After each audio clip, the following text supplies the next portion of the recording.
Hey, what's up, YouTube? Welcome to Sixx Days. I am Bob Sixx, and today we're going to discuss making love.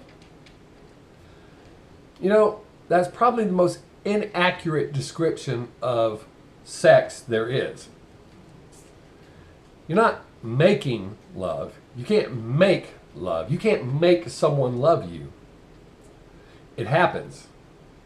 People fall head over heels in love with people that they've never had sex with. Sex serves two purposes.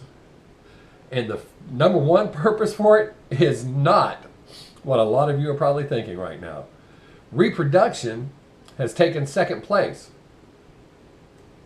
Maybe once upon a time in the evolution of our species, that was the number one reason for it.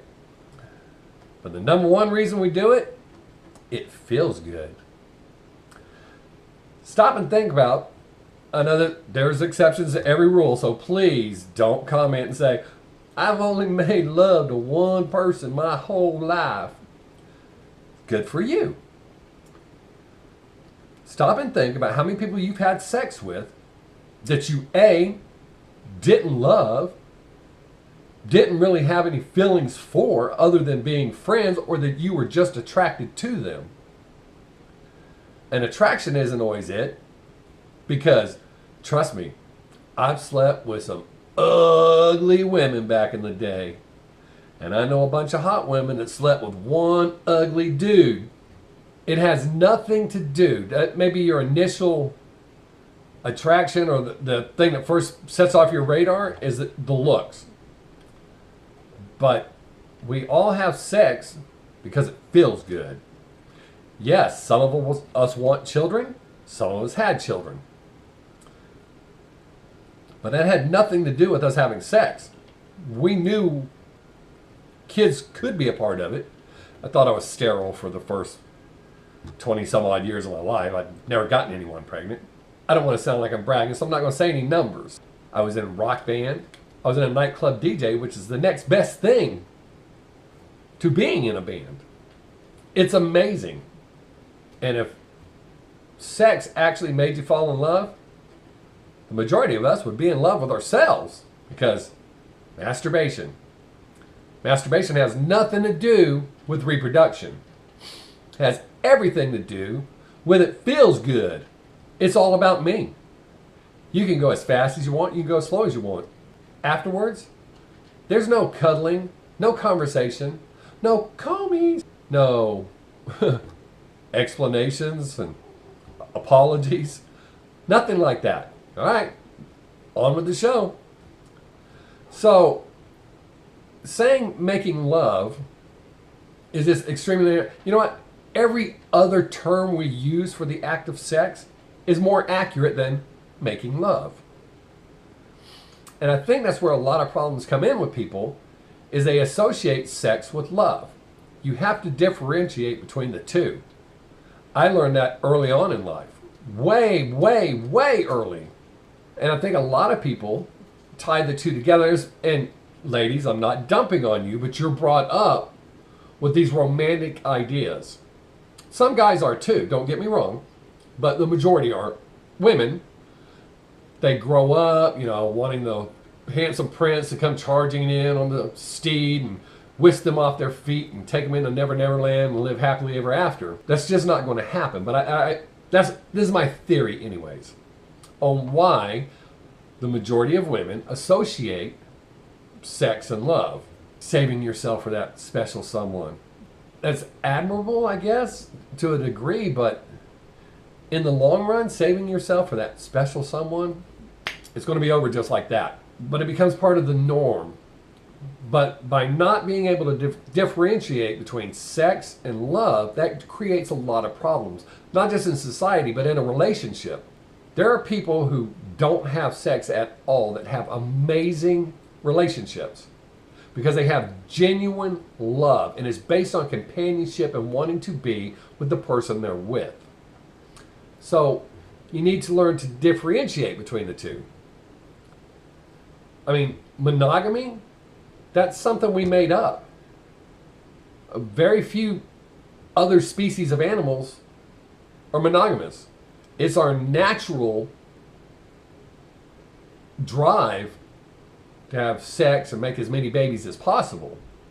Now, that is irresponsible. We understand that. Once upon a time, it was not. I mean, it's about survival of the species. But I have a lot of theories as far as monogamy goes. And don't get me wrong. I've been with my wife for 25, 26 years now. And I haven't cheated on her. Have no desire to. But that's a choice that I made. Had I not had the life I had prior to meeting her, well, she would probably be my ex-wife number 3, to be quite honest. Because from the time I was, due to the way society is now, I won't say how young I was when I got going, but once I got going, my goal was to get as much as I could from as many different races as I could. Everyone, ugly, pretty. That was I had champagne taste. This beer face, champagne taste. I got a mad speaking game when it comes to that. And mad skills. It didn't matter. I mean, it's documented that I'm not normally attracted to big women, but I've had more than my fair share of them. Because that's not what's important to me. At all. Well, growing up. Any woman that said yes, with very few exceptions, all over it. Number one thing that would kill it for me, though, no matter how hot she was, with a few exceptions, was if they said, let's make love. That's just boring. And I'm going to be a huge disappointment when it comes to that. When it comes to sex, nasty's the best. The nastier, the better. The wilder, the better. The passion's there. And passion is not love. A lot of people associate those two. I mean, they're associated, but they're not the same thing. Not in my opinion, anyways. I'm sure I might catch some flack over that, too. But anyways, because we do live in a society that loves to criticize, instead of looking at the broad picture of what I'm saying and forming an opinion, did you hear that one sentence he said out of all those sentences? I'm going to hate on him for that. I feel I should point this out now because one person has recently caught it. In almost every single video I shoot, I will pronounce a word or a name, or I'll just say something that's total bullshit on purpose to see how far along into the videos people are getting and if they're actually paying attention. Someone noticed in my last video that I said Bruce Dickerson instead of Bruce Dickinson from Iron Maiden, the lead singer. I did that on purpose. Like when I say Weird Al Yankovic, I say Weird Al Yank my dick. Always have. Anyways, back on track. So,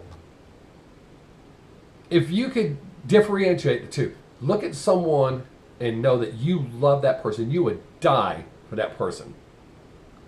They make your day brighter just by being there. You don't even have to talk, just being there. You love this person. You don't think about other people. This person. When you see someone that's attractive, there's nothing wrong with acknowledging that's an attractive person. It's human nature. Well, nature for all animals. You think dogs don't look at other dogs? Come on. They've had 6 litters of puppies with her, but they're still looking at that one. But I think due to girls growing up, hearing these romantic stories and whatnot, and you have the right. You should be treated exactly like that. You should have a champion, a guy who you are it. You are his candle in the darkness. You should accept nothing less. But remember, we are not perfect. The men are definitely the weaker of the species. You have to understand that. We're going to mess up. It's in our genes. We can't help. Genes, not Jeans. However, that thing that is in our Jeans causes us a whole lot of problems too. So, expect that everything I do in life, I set the bar here. Above, it's not impossible, but above what I'm pretty sure that I can do. And that's what I aim for. So if I hit here in this range, I'm still doing pretty damn good. So it's okay to have this romance novel vision of what you think a relationship should be. You know, I see young people, and it's mostly females, but young people posting all these memes about what a real man is, what a real man isn't, and how a real man should be. A real man provides for his family. I work 2 jobs. I have 2 businesses. I do this. I still make time for my family. You gonna tell me I'm not a real man? Really? Really? I don't beat my wife or kids. Well, my kids are grown now, but I've never beat my wife or kids. I've always provided for them. I do anything I can to provide for them. But you're going to tell me because I'm not your picture perfect image of a man that I'm not a real man? Come on now. You know, you little 20-somethings trying to tell people twice your age what's right and what's wrong, and you don't even know life. As I told my daughter growing up, you're going to have a lot of boys tell you that they love you. I didn't even know what love was until I was 27. I threw that word around all the time. But I didn't really know what it was until I was about 27 years old. Once you start calming down, you're pretty much finished sowing them wild oats. So you have this vision. This is what you're looking for. So anything right in here, that's pretty damn good. But setting an unrealistic goal that's never going to happen, because a lot of people think they found the love of their life. They seem picture perfect. They're dating. They go on vacations together. Everything's hunky-dory. And then they get married, and they're not having that wild monkey sex. What's wrong? Nothing's wrong. You're with each other now. Things change. We're supposed to be evolving. You can't stay the same person. You evolve. Priorities change. Requirements change. Welcome to be a grown-up. So, do yourself a favor. Stop associating sex and love. You can love someone that you've never had sex with. And you can enjoy banging the shit out of a total stranger or someone you don't even really like. So, what do you think? Do you think that sex and love are the same thing? That you can't have good sex without being in love with the person? Leave a comment below if you got one. I'd be more than glad to hear it. Until next time, have a great day. Make someone laugh if you can. I am Bob Sixx.